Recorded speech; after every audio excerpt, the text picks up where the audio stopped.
My name is Terry Urban. I am the parent of 3 children. My oldest is profoundly deaf, and I am also the chair of Virginia Hanson Voices, which is a nonprofit, parent-driven organization dedicated to supporting deaf and hard of hearing children without bias toward communication modes or methodologies. When you receive the diagnosis that your child has a hearing loss, whether it's mild, moderate, severe, or profound, many questions may flood into your head. One of them being, what is the best way to communicate with my child?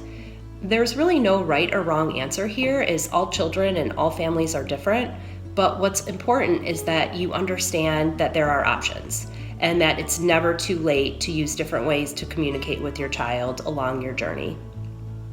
Our daughter's hearing loss was progressive, and we weren't sure what the future would hold. We knew she was hearing us during the day, but at night when we took her hearing aids out, her world became silent.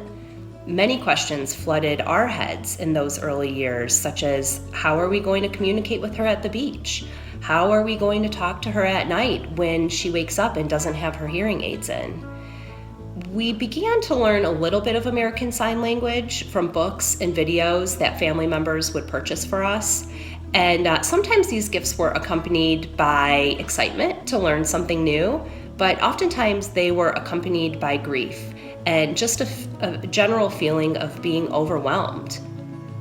How would we bring a new language into our home when we were first-time parents, putting all of our energy into understanding the basic needs for our baby? We were fortunate to have worked with an early interventionist who knew a little bit of ASL and who would slowly introduce words in both English and American Sign Language, such as ball, eat, more, things like that, basic words.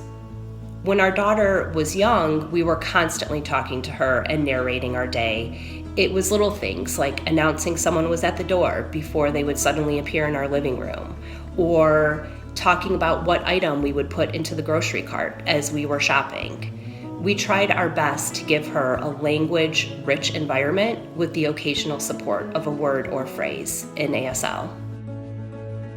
When my daughter transitioned from early intervention to school at the age of 3, we had so many reservations and concerns about how our daughter was going to do in a mainstream setting. We ended up enrolling her in a preschool with a program for children with developmental delays, and although she was the only deaf child, we knew that the class size was smaller and that she would get that individual attention that she really needed. One day, a hearing impaired consultant who we had worked with pulled us aside and asked us if we ever use sign language with our child. We knew a little bit, but not very much at all, and we agreed to let the hearing impaired consultant sign with our daughter the next day in school to see what happens. And what happened was life-changing. The hearing impaired consultant called us the next day and said our daughter would not take her eyes off of her. Even though our little baby, who was only 3 years old, didn't understand what this woman was signing, she knew that she needed that support of a visual support, and we immediately met. And to this day, my daughter still uses an educational interpreter throughout her school day. Thinking back, the ease of services being offered to us without any barriers to accessing auditory information was critical to my daughter's success. It didn't matter that we didn't have a strong knowledge of ASL, which was a new language for us. It didn't matter that my daughter only knew a handful of signs when she entered preschool. What mattered was that her hearing was compromised. She didn't have equal access as her hearing peers, and she needed that visual support to understand the world around her. To this day, I am so grateful for those options that were presented to us in those early years in an unbiased manner. When the options were presented to us, perhaps sometimes we weren't ready to follow these new pathways of communication for many different reasons, whether it was a lack of time or uncertainty or feeling unsure of what the future may hold and how this may change our family. It's so important for families to understand that they have options as to how to communicate with their children.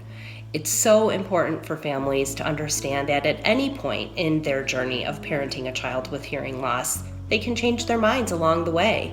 What's decided for your child when they are little does not mean that those decisions are set in stone for the rest of their lives. It's also equally important for families receiving a diagnosis that their child has a hearing loss to remember that they are still your perfect little baby.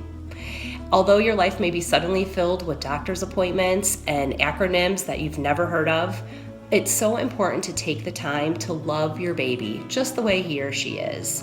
Just because your child may not be able to hear doesn't mean that they can't feel the love and see it on your face, and knowing that they are loved for the person that they are.